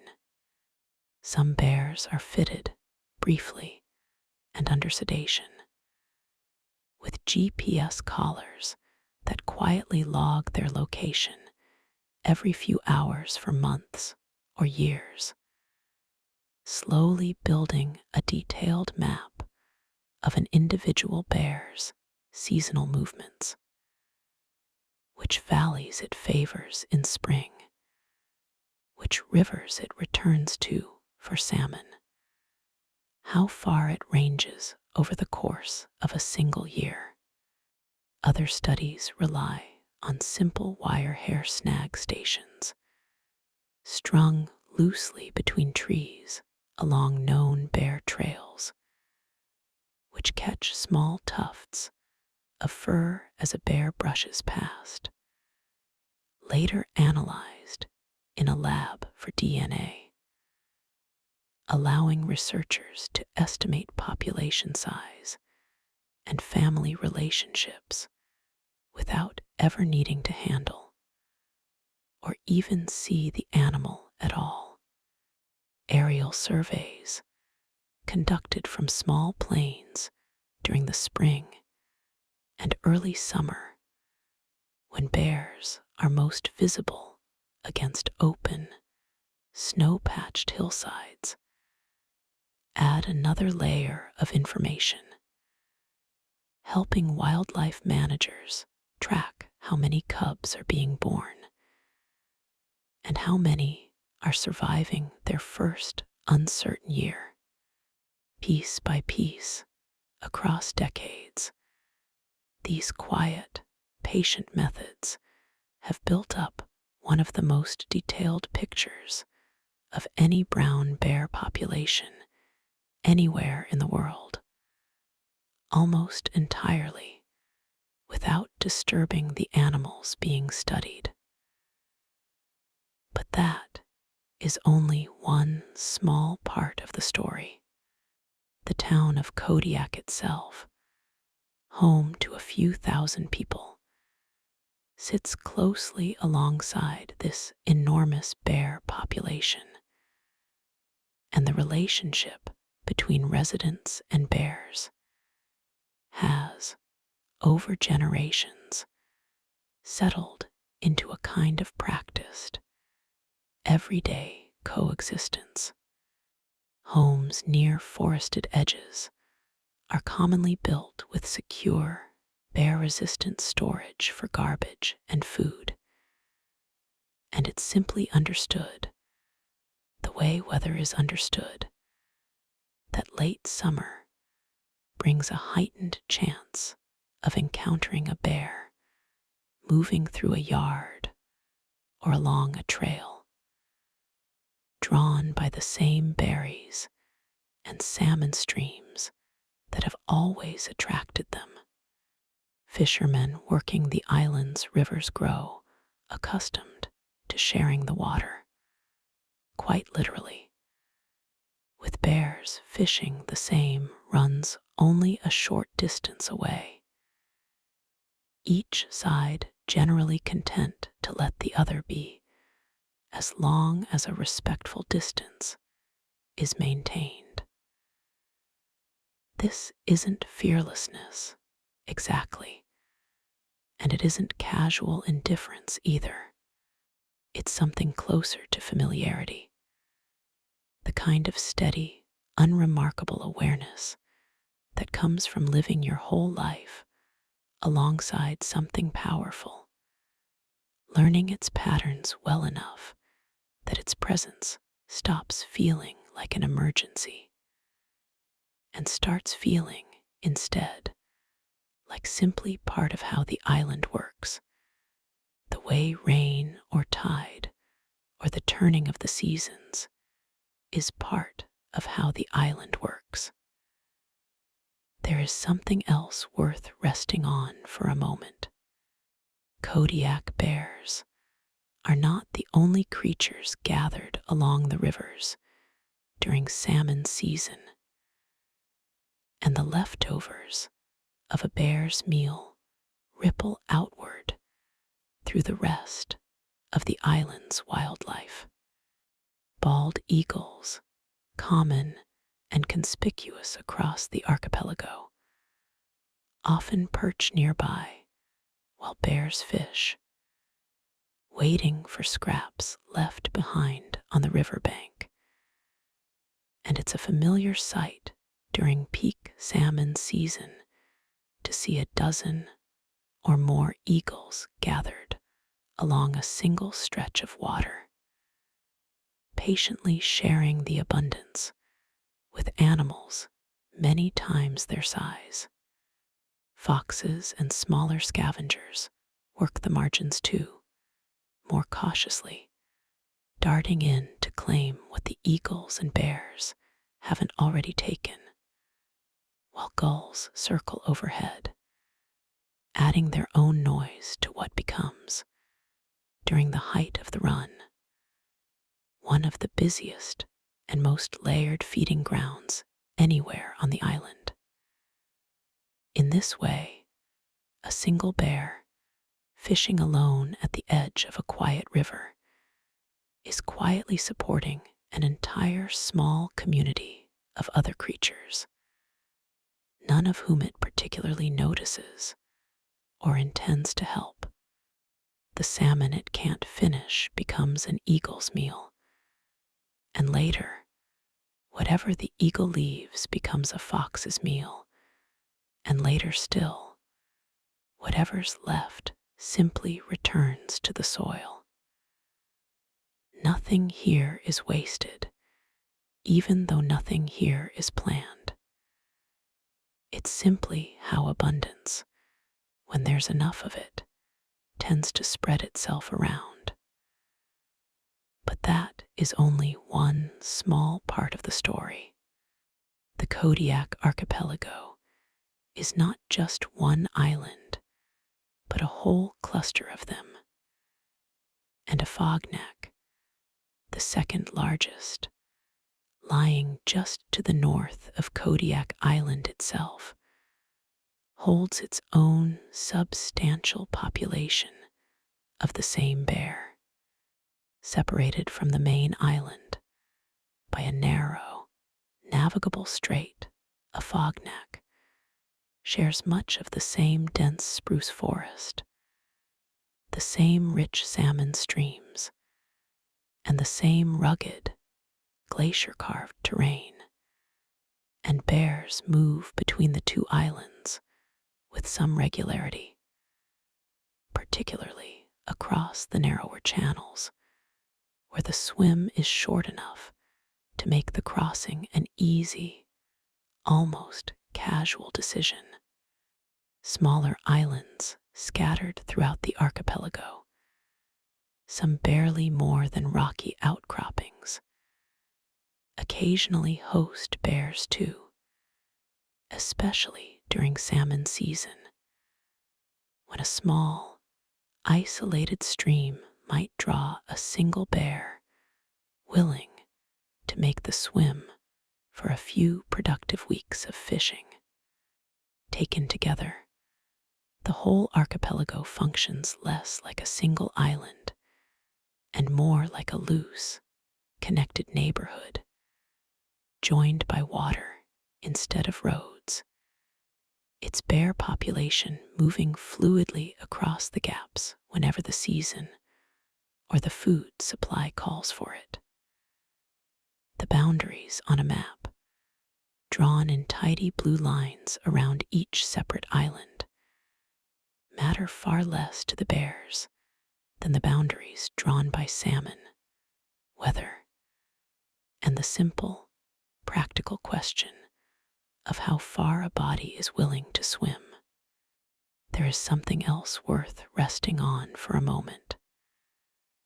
The bear has become, over the decades, something close to a symbol for Kodiak Island itself, appearing in local flags, business names, and the easy, unself-conscious pride residents often take in sharing their home with such an extraordinary animal. This isn't the same as the bear being tamed, or the relationship being simple. It's closer to a kind of quiet, long-held respect, the sort that develops slowly, over generations, toward a neighbor who was here first, and will likely be here long after everyone currently living on the island has moved on. Children raised on Kodiak often grow up with an unusually practical, unromanticized understanding of bears. Not as movie monsters, and not as harmless cartoon creatures either, but as large, capable, generally uninterested neighbors, deserving of caution, distance, and a certain steady, everyday respect. There's something worth carrying from that kind of relationship, proof that it's possible to live alongside something far more powerful than yourself, for generation after generation, without needing to conquer it, tame it, or be constantly afraid of it. Just distance, attentiveness, and enough humility to remember always whose island it really was first. But that is only one small part of the story. The relationship between a Kodiak bear and the tides is closer and more constant than most people would guess, shaping when and where bears choose to feed along the coast throughout the year. Low tide exposes wide stretches of mudflat and rocky beach that stay hidden beneath the water the rest of the time. And bears seem to carry a working sense of the tidal schedule, appearing along particular shorelines at roughly the same point in the tide cycle, day after day, almost as if they were keeping their own quiet appointment with the sea. During the lowest tides of the month, when the water pulls back furthest, entire beds of clams and mussels that are normally submerged become briefly reachable, and bears will travel notable distances specifically to take advantage of these especially low, especially productive tides. This rhythm sits alongside and sometimes overlaps with the rhythm of the salmon runs, giving a bear's year an almost musical layering. The long, slow phrase of the seasons moving through spring, summer, and fall, with the shorter, twice daily phrase of the tides threaded through underneath it, each pulling gently at the bear's attention in its own separate but connected way. Very little on this island moves to just one clock. Everything, the bear included, is really moving to several clocks at once, nested quietly inside each other. There is something else worth resting on for a moment. Even the fog that so often settles over Kodiak Island plays its own small part in the life of a bear, softening the edges of a landscape that is, in truth, rarely seen in sharp, clear light. For much of the year, low clouds drift in off the cold ocean current and settle into the valleys and along the coastline, sometimes lingering for days, turning the tall spruce forests into pale, half-visible shapes and muffling sound across the whole island. Rather than being a hindrance, this fog seems to suit an animal that already relies on smell and hearing far more than sight. A bear moving through heavy mist is, in a sense, simply operating the way it always prefers to operate, reading the world through scent carried on damp, heavy air, rather than through anything it needs to clearly see. There's something quietly fitting in that. An animal so attuned to a world of fog and mist and softened edges, so comfortable moving confidently through conditions that would leave most other creatures cautious and half-blind. Perhaps there's a small comfort in that too, tonight, in whatever softness might be settling over your own thoughts right now.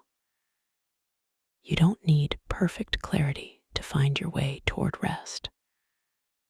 Sometimes the haze itself is exactly where the rest of the way through is waiting. But that is only one small part of the story.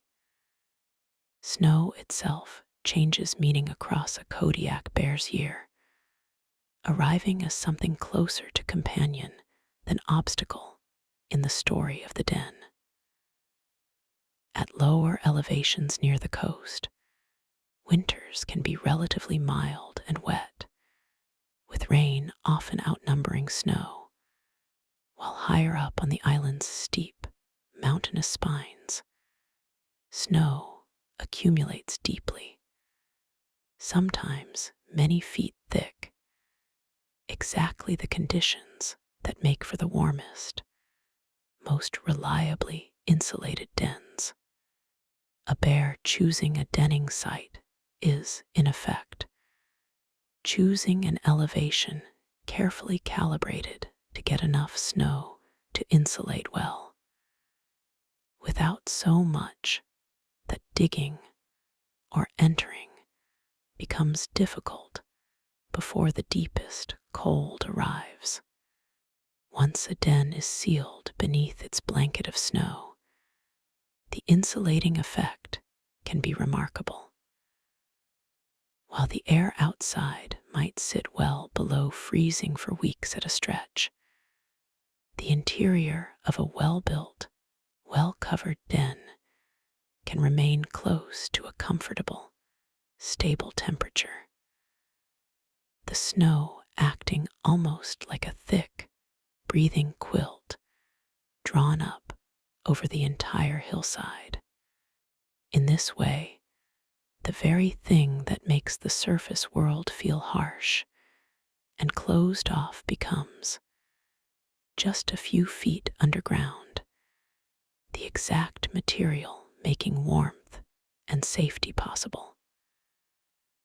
What looks, from above, like a hostile, frozen landscape is, underneath, quietly and carefully keeping something alive. There is something else worth resting on for a moment. One of the strangest quiet facts about Kodiak bear reproduction is something called delayed implantation, a biological trick that stretches the timeline of pregnancy in an unusual and rather elegant way. Mating typically happens in late spring or early summer, but the fertilized egg does not immediately begin developing. Instead, it drifts, essentially paused, inside the mother's body for months, not implanting and beginning true development until autumn, once she has entered her den and settled into the earliest stages of winter torpor. Only then, once her body has had the chance to assess how successful the summer's feeding really was, does the pregnancy properly begin, with the cubs developing rapidly over a short final stretch and being born in the depths of winter, small and blind, inside the sealed quiet of the den. This pause seems to function almost like a built-in check, allowing a mother's body to essentially decide, based on her own fat reserves and overall condition, whether this is truly a viable year to carry cubs at all. If a summer's salmon run was poor, or if she simply hasn't built up enough fat to survive both hibernation and nursing, the paused pregnancy can fail to implant at all, sparing her body the impossible demand of trying to support cubs she doesn't have the reserves to sustain. It's a strange, patient kind of biological wisdom, a body that waits to commit until it's actually sure it can follow through. But that is only one small part of the story. Beneath the visible outer coat that gives a Kodiak bear its familiar brown silhouette, there is a second, denser layer of fur doing most of the real work of keeping the animal warm. The long outer hairs, called guard hairs, are relatively coarse and somewhat water resistant, shedding rain and shrugging off the frequent damp of the island's climate before it ever reaches the skin. Underneath them lies a much shorter, much thicker layer of fine underfur, packed densely enough to trap a substantial layer of warm air close to the body, functioning less like ordinary fur and more like a built-in, self-renewing coat of natural insulation. Together, these two layers allow a bear to stay warm through the coldest, wettest stretches of a Kodiak winter, and to shrug off hours spent standing in near-freezing rivers during salmon season without ever feeling, to the bear at least, particularly uncomfortable. Each year, as the seasons turn, this whole system is rebuilt. The old coat shed gradually through late spring and summer, replaced by a fresh, denser layer grown in specifically to carry the animal through the coming winter. It's a quiet kind of renewal, repeated every single year without fail, the body simply building itself a new, better-fitted version of the same protection it has always needed, right on schedule, whether or not anyone is there to notice it happening. But that is only one small part of the story. Young cubs, once they've grown steady enough on their legs, spend a surprising amount of their early months simply playing, wrestling with siblings, chasing floating sticks in shallow water, tumbling down soft, grassy slopes for no evident reason beyond the pleasure of the tumbling itself. This play is not idle time, even though it looks that way. Researchers who study young mammals generally agree that play behavior like this is quietly doing important developmental work, building strength and coordination, practicing the mock struggles that might, years later, matter in a real contest over territory or a mate, and strengthening the social bond between siblings who will spend the next 2 or 3 years relying on one another for company as they follow their mother through the long, patient work of learning the island. A pair of cubs play fighting along a riverbank looks, at a glance, like simple roughhousing, but it is really a kind of rehearsal, low stakes and safe, for a body that will eventually need to know how to be strong. Mothers generally tolerate this play with visible patience, occasionally joining in briefly, more often simply resting nearby, watching, letting her cubs tire themselves out in the comparative safety of her presence. It's a familiar shape, in its own way, the idea that real growth so often happens not in moments of high pressure or danger, but in these looser, lower stakes stretches of time when there's room enough to try something clumsily, fall down, and simply get back up and try it again, with no real cost for getting it wrong. But that is only one small part of the story. Not all salmon are equal in a bear's eyes, and across the 5 species of Pacific salmon that return to Kodiak's rivers, bears show clear, consistent preferences shaped by simple nutritional math. Sockeye, pink, chum, coho, and the occasional chinook all move through the island's waterways at slightly different times across the summer and fall. And a bear fishing early in the run, when fish are still fresh from the ocean and rich with stored fat, will often eat only the most calorie-dense parts, skin, brain, and eggs, if the fish is a female, discarding the leaner muscle meat entirely rather than waste energy digesting it when better parts are still plentiful.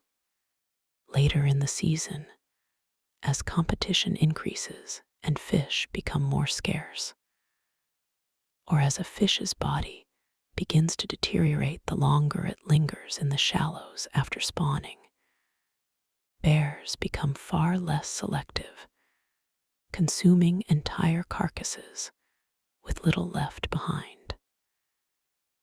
This shifting pickiness, generous early in the season and thorough later on, reflects a kind of quiet, constant calculation happening beneath the surface of what looks, to an observer, like simple appetite.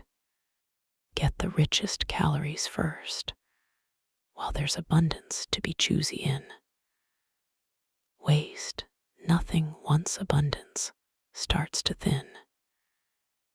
It's an efficient, sensible rhythm, tuned by nothing more than millions of years of practice at reading exactly how much a body can afford to leave behind. There is something else worth resting on for a moment.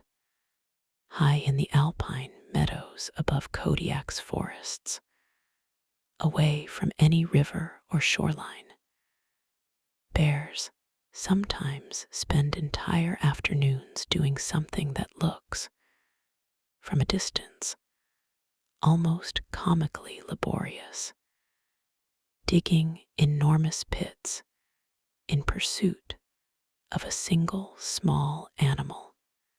Arctic ground squirrels burrow into these high, open meadows, and a determined bear, having caught the scent of one hiding deep underground, will excavate soil and rock for what can be hours at a time, moving what amounts to a small landslide of earth in pursuit of a meal that, calorically, barely justifies the effort spent. And yet bears do this regularly, particularly in early summer, before berries have ripened, and while salmon are still weeks away, apparently willing to trade enormous physical effort for the simple, reliable protein a ground squirrel represents. Watching this kind of digging, it's tempting to wonder whether the bear is doing the math on whether it's worth it at all, or whether some effort, once begun, simply carries its own momentum forward regardless of the original cost and benefit. There's something almost familiar in that persistence. The way effort, once committed to, can become its own reason for continuing. The digging itself becoming as much the point as whatever might eventually be found underneath it. But that is only one small part of the story. On Good Friday in 1964, one of the most powerful earthquakes ever recorded anywhere on Earth struck south-central Alaska, and its effects reached Kodiak Island with tremendous force, reshaping parts of the landscape the bears call home. The quake itself and the tsunami waves that followed devastated the town of Kodiak and altered stretches of coastline across the archipelago. Some areas dropping in elevation by several feet almost instantly, submerging what had once been dry forest edge and salt marsh beneath new, permanent tidewater. For the island's bear population, this sudden reshaping of the coastline meant an equally sudden reshaping of which beaches, streams, and estuaries were still usable for feeding. A disruption bears had no choice but to adapt to within a single season. It's a striking reminder that even a landscape as old and steady feeling as Kodiak Island is not, in truth, fixed, that the ground itself, sitting along one of the most seismically active regions on the planet, is capable of shifting dramatically in a matter of minutes, and that everything living on it, bears included, simply has to find a way to keep going afterward, adjusting to a world that changed all at once rather than gradually. The way most other changes on the island tend to unfold, there is something else worth resting on for a moment. The fat a Kodiak bear builds up each autumn is not simply an inert layer of padding. is, chemically, closer to a carefully managed fuel reserve, and cubs are even born with a small store of a special kind called brown fat, distinct from the ordinary white fat that makes up most of an adult bear's insulation. Brown fat is metabolically active in a way white fat isn't, capable of generating heat directly rather than simply trapping it. And it plays an especially important role for newborn cubs, helping them maintain body temperature during those first vulnerable weeks in the den before they've grown enough fur or size to regulate heat any other way. As bears mature, their reliance shifts primarily toward the thick layers of white fat built up through the intense feeding of hyperphagia. Fat that will be slowly metabolized, ounce by ounce, across the entire span of winter dormancy. There's something worth noticing in the fact that even fat, so often thought of simply as stored excess, turns out to be a far more layered, purposeful material than that, different types doing different jobs, some generating warmth directly, others simply holding energy in careful reserve. All of it built specifically, deliberately, to carry a body through a season it cannot eat its way through. But that is only one small part of the story. Across generations, certain paths through the forests and along the riverbanks of Kodiak Island have been worn down by the same repeated footsteps of bears, used so consistently, year after year, that they've become as clearly defined as any trail cut deliberately by human hands. These bear highways, as researchers sometimes call them, tend to follow the most efficient routes between important resources: a favored fishing bend, a reliable berry patch, a well-used denning slope. And they're often used by many different bears across many different years, each new animal simply falling into the same worn groove left by generations before it, rather than carving a new path of its own. In places, these trails have been used so long and so consistently that they've formed visible depressions in the earth, a kind of quiet, cumulative record of decades, sometimes longer, of bears choosing, independently, the very same route. There's something worth sitting within that kind of inherited efficiency.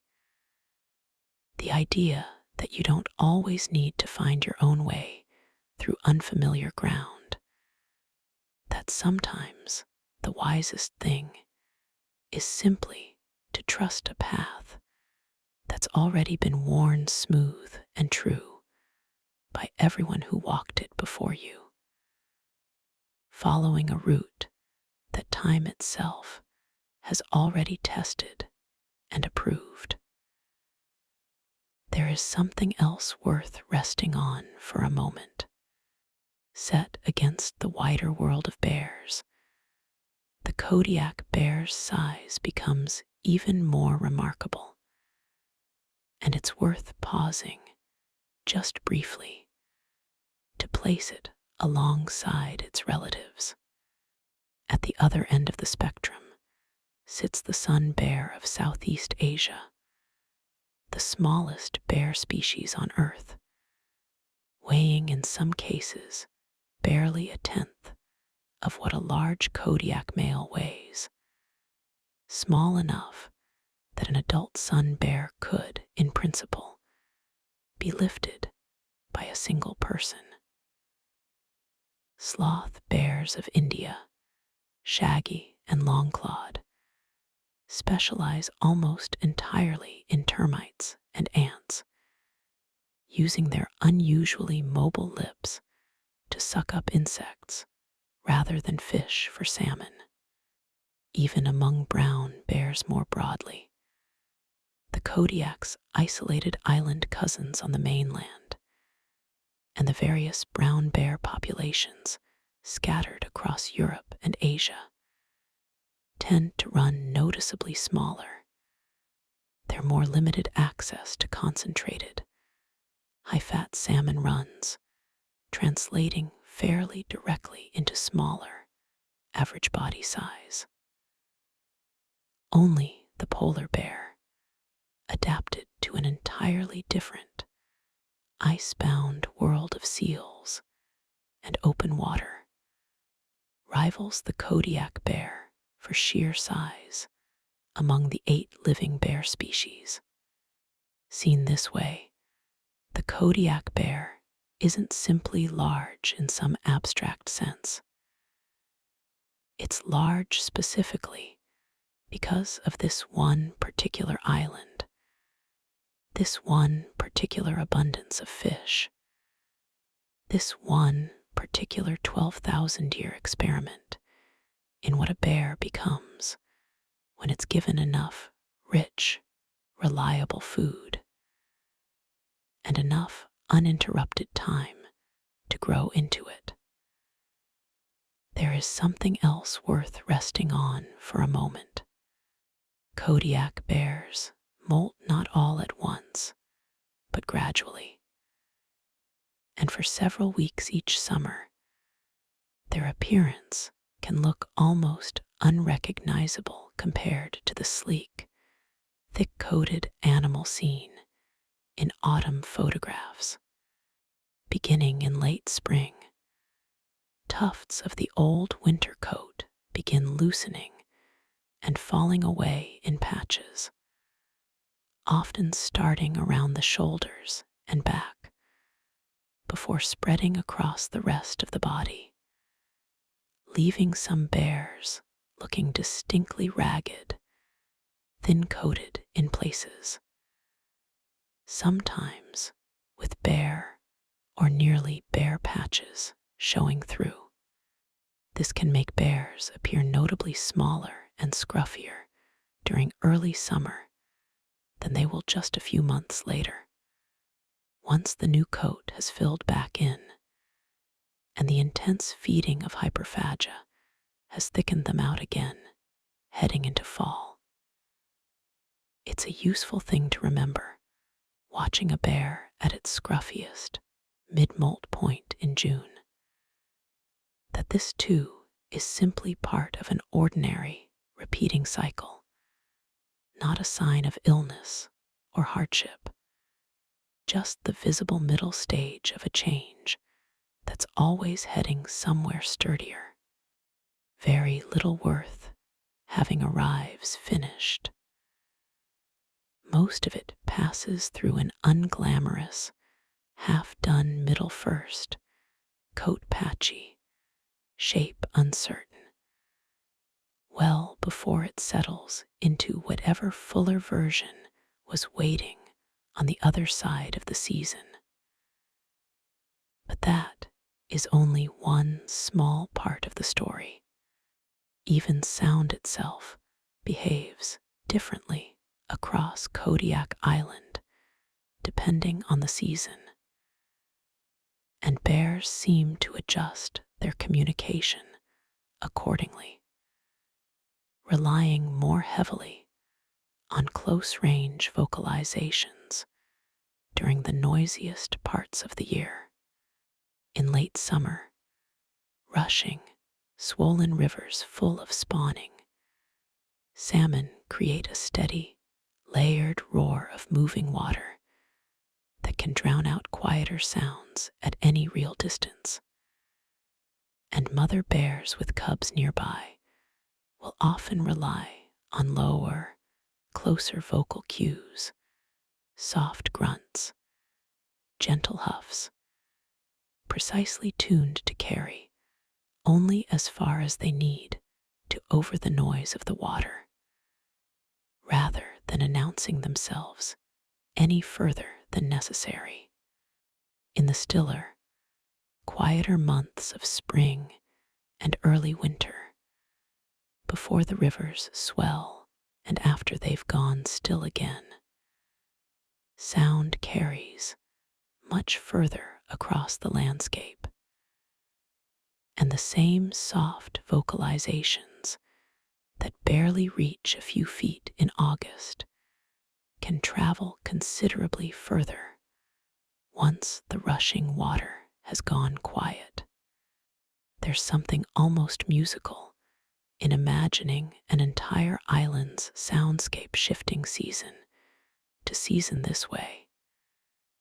Its resident animals adjusting their own voices instinctively to match whatever volume the world around them happens to be keeping that month, never straining to be heard over something louder than necessary, never speaking any louder than the moment actually calls for. There is something else worth resting on for a moment.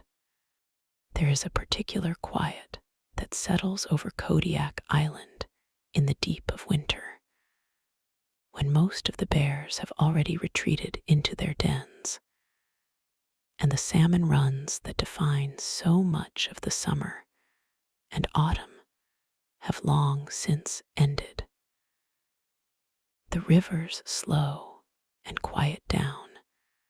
The forests stand mostly still under snow, and much of the island's usual, constant motion simply pauses.